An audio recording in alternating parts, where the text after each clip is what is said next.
नमस्कार बंधू भगिनींनो, रामकृष्ण बदने या यूट्यूब चॅनलवरती मी आपल्या सर्वांचं मनपूर्वक स्वागत करतो. भारतीय संविधानाचा परिचय आपण मागील काही व्हिडिओच्या माध्यमातून करून घेतो आहोत. आज भारतीय संविधानाच्या परिचयातील विविध भागांच्या पैकी, कारण केवळ संविधानाच्या विविध भागांच्या वरती यापूर्वी माझ्या रामकृष्ण बदने या यूट्यूब चॅनलवरती 3 व्हिडिओ मी अपलोड केलेले आहेत.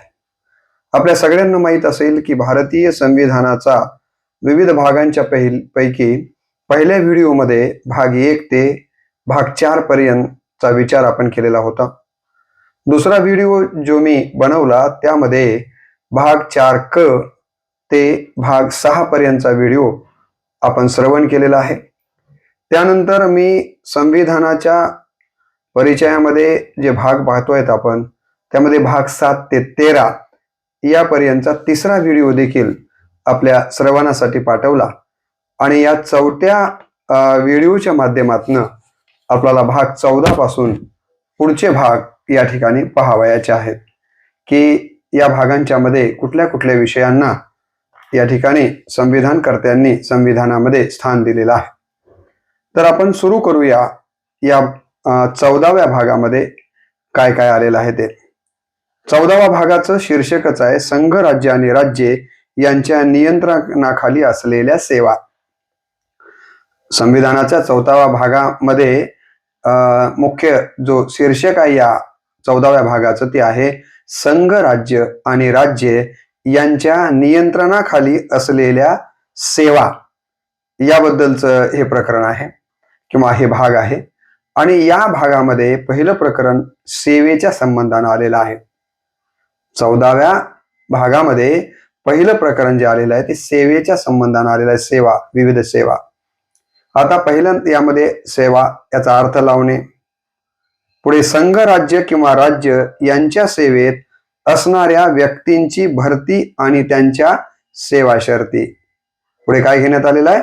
संघ राज्य किंवा राज्य यांच्या सेवेत असणाऱ्या व्यक्तींची भरती आणि त्यांच्या सेवा शर्ती घेण्यात आलेली आहेत.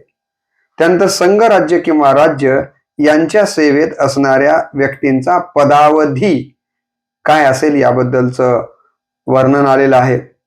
त्यानंतर संघ राज्य किंवा राज्य यांच्या नियंत्रणाखाली असलेल्या नागरी पदांवर सेवा नियुक्ती केलेल्या व्यक्तींना बडतर्फ करणे, त्या पदावरून दूर करणे किंवा पदावनत करणे याबद्दलचा विषय घेण्यात आलेला आहे.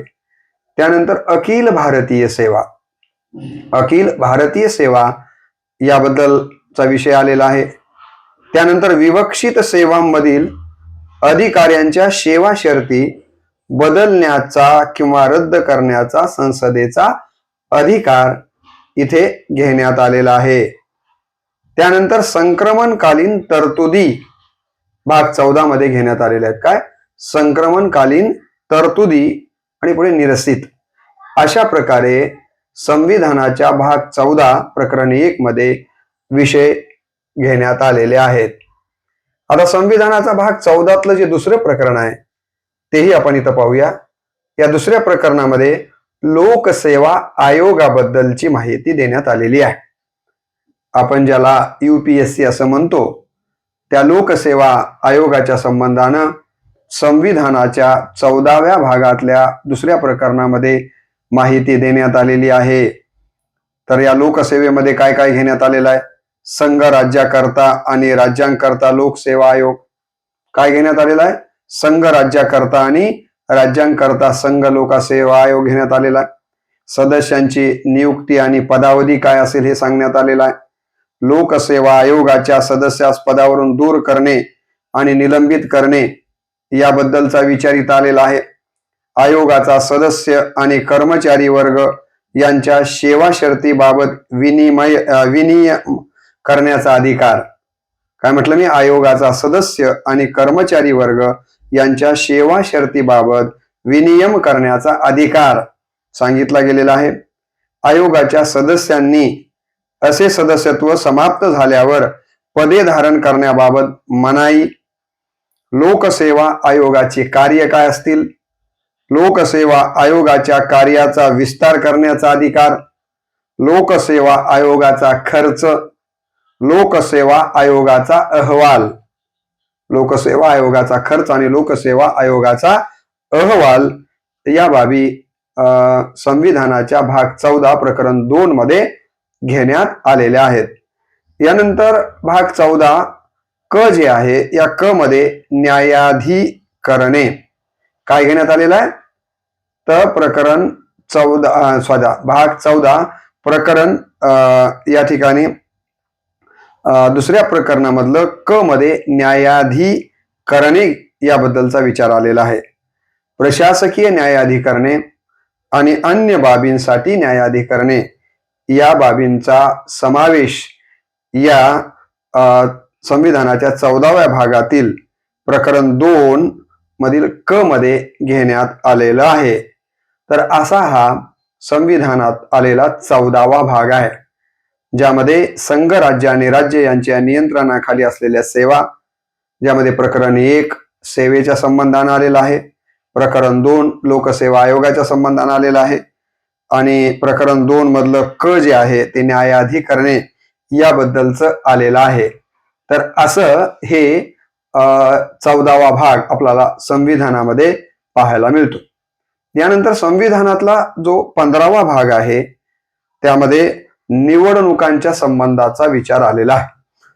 संविधानाच्या 15व्या भागामध्ये कशाचं वर्णन आलेलं आहे, तर निवडणुकांच्या संबंधानं इथं वर्णन केलं गेलेलं आहे, ज्यामध्ये निवडणुकांबाबतचे अधीक्षण, निदेशन व नियंत्रण निवडणूक आयोगाच्या ठायी निहित करणे, त्याचबरोबर कोणतीही व्यक्ती धर्म, वंश, जात किंवा लिंग या कारणावरून मतदार यादीत समाविष्ट होण्यास अपात्र असणार नाही किंवा त्या कारणावरून तिला खास मतदार यादीत समाविष्ट केले जाण्याची मागणी करता येणार नाही. हे अत्यंत महत्वाचा विचार आपल्याला या संविधानाच्या भाग 15 मध्ये मतदानाच्या संबंधानं सांगण्यात आलेला आहे.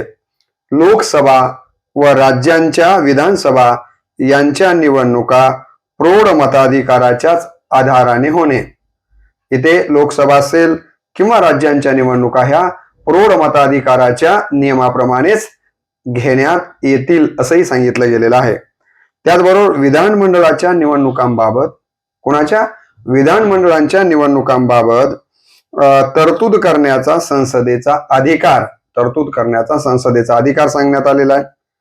त्यानंतर राज्य विधानमंडळाच्या अशा विधानमंडळांच्या निवडणुकांबाबत तरतूद करण्याचा अधिकार इथे सांगितलेला आहे. राज्य विधानमंडळाचा अशा विधानमंडळाच्या निवडणुकांबाबत तरतूद करण्याचा अधिकार सांगण्यात आलेला आहे. त्यानंतर निवडणूक विषयक बाबींमध्ये न्यायालयांनी हस्तक्षेप करण्यास रोध. निवडणूक विषयक बाबींमध्ये न्यायालयांनी हस्तक्षेप करण्यास रोध करण्यात आलेला आहे. तर असा हा आणि पुढे निरसित असे आलेला आहे. तर अशा पद्धतीनं आपल्याला संविधानाचा जो 15वा भाग आहे, हा 15वा भाग निवडणुकांच्या संबंधानं आपल्याला इथं आलेला दिसून येतो. यामध्ये कशाचं वर्णन आलेलं आहे किंवा कोणते विषय घेण्यात आलेले आहेत, तर ज्या आपल्या देशामध्ये विविध निवडणुका होतात त्या निवडणुकांच्या संबंधानं 15व्या भागामध्ये सांगण्यात आलेला आहे. तर आपण आतापर्यंत संविधानाचा 14वा भाग सेवा या संबंधानं पाहिला. संविधानाच्या 15व्या भागामध्ये निवडणुकांच्या संबंधानं विचार आलेला आहे, हेही यापूर्वी मी आपल्याला सांगितलं. आता संविधानामध्ये भाग 16 जो आलेला आहे तो काय सांगतो बघा. तर संविधानाच्या भाग 16 मध्ये विवक्षित वर्गासंबंधी विशेष तरतुदी आहेत. यामध्ये काय घेण्यात आलेलं आहे, तर विवक्षित वर्गासंबंधी विशेष तरतुदी घेण्यात आलेल्या आहेत. जसं लोकसभेत अनुसूचित जाती व अनुसूचित जनजाती यांच्याकरता जागा राखून ठेवणे. काय घेण्यात आलेलं आहे, तर लोकसभेत अनुसूचित जाती व अनुसूचित जनजाती यांच्याकरता जागा राखून ठेवणे. लोकसभेत आंग्ल भारतीय समाजांचे प्रतिनिधित्व. लोकसभेमध्ये काय, आंग्ल भाषेच्या संबंधाने राखीव प्रतिनिधित्व हाही विचार इथं आलेला आहे. त्यानंतर राज्याच्या विधानसभांमध्ये अनुसूचित जाती व अनुसूचित जनजाती यांच्याकरता जागा राखून ठेवणे. आज जे आपण राज्यांच्या विधानसभांच्या मध्ये अनुसूचित जाती व जनजातींसाठी आमदारकीच्या जागा राखीव असतात त्या या संविधानाच्या भाग 16 नुसारच राखीव असतात, ही गोष्ट लक्षात घेतली पाहिजे. राज्यांच्या विधानसभांमध्ये आंग्ल भारतीय समाजांचं प्रतिनिधित्व याबद्दलची माहिती देण्यात आलेली आहे. राखीव जागा व विशेष प्रतिनिधित्व 70 वर्षानंतर समाप्त होणे. काय सांगितलं गेलं? राखीव जागा व विशेष प्रतिनिधित्व जे आहे ते 70 वर्षाच्या नंतर काय केलं जाईल तर समाप्त केलं जाईल असे सांगितलं गेलेलं आहे. सेवा व पदे यावर अनुसूचित जाती व अनुसूचित जनजाती यांचे हक्क हा विचार घेण्यात आलेला आहे. विवक्षित सेवांमध्ये आंग्ल भारतीय समाजाकरता विशेष तरतूद. काय घेण्यात आले? विवक्षित सेवांमध्ये आंग्ल भारतीय समाजाकरता विशेष तरतूद. त्यानंतर आंग्ल भारतीय समाजाच्या लाभाकरता शैक्षणिक अनुदानांबाबत विशेष तरतूद. आंग्ल भारतीय समाजाच्या लाभाकरता शैक्षणिक अनुदानांबाबत विशेष तरतूद. अनुसूचित जाती राष्ट्रीय आयोग. काय घेण्यात आलाय? अनुसूचित जाती राष्ट्रीय आयोग. अनुसूचित जनजाती राष्ट्रीय आयोग. अनुसूचित जाती राष्ट्रीय आयोग, अनुसूचित जनजाती राष्ट्रीय आयोग याबद्दलचं देखील इथे सांगण्यात आलेलं आहे. आणि या भाग 16 ख मध्ये काय सांगितलं गेलंय बघा, तर संविधानाच्या भाग 16 ख मध्ये राष्ट्रीय मागासवर्ग आयोग याबद्दलची माहिती देण्यात आलेली आहे किंवा याबद्दलची मार्गदर्शक तत्वे आपल्याला पाहायला मिळतात. कशात? तर संविधानाच्या भाग 16 ख मध्ये, ज्यामध्ये अनुसूचित क्षेत्रांचे प्रशासन व अनुसूचित जनजाती संबंधीचे कल्याण कार्य यावर संघ राज्यांचं नियंत्रण. काय सांगण्यात आलेलं आहे? अनुसूचित क्षेत्रांचे प्रशासन व अनुसूचित जनजाती संबंधीचे कल्याण कार्य यावर संघ राज्यांचं नियंत्रण. त्यानंतर मागास वर्गांच्या स्थितीचे अन्वेषण करण्यासाठी आयोगाची नियुक्ती. काय म्हटलंय? मागास वर्गाच्या स्थितीचे अन्वेषण करण्यासाठी आयोगाची नियुक्ती. त्यानंतर अनुसूचित जाती आणि त्यानंतर अनुसूचित जनजाती. अनुसूचित जाती आणि अनुसूचित जनजाती हा विषय इथे घेण्यात आलेला आहे. तर हे कशामध्ये आहे? तर संविधानाच्या भाग 16 ख मध्ये आलेलं आपल्याला पाहायला मिळतं. तर अशा पद्धतीनं आपल्याला या ठिकाणी संविधानाच्या भाग 14 ते भाग 16 पर्यंत कुठले विषय संविधानाने आपल्यामध्ये समाविष्ट केलेले आहेत याबद्दलचा विचार मी आपल्या समोर ठेवतो आहे.